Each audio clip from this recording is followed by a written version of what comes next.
Ang organo ko, natumba. Ang oregano, kawawa ang oregano ko. Babalik na yan. Dahil sa lakas ng ulan kagabi, ano nangyari? Ang lakas.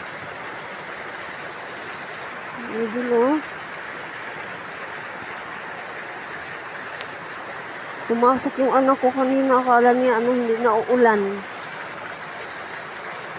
Karwas. Eh, walang nagpapakarwas pag malakas, pag may ulan eh. Ilang araw na din na walang, hindi siya pumapasok.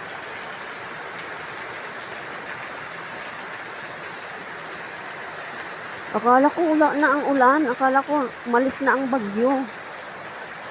Mag-iiwan pa pala ng malakas na ulan.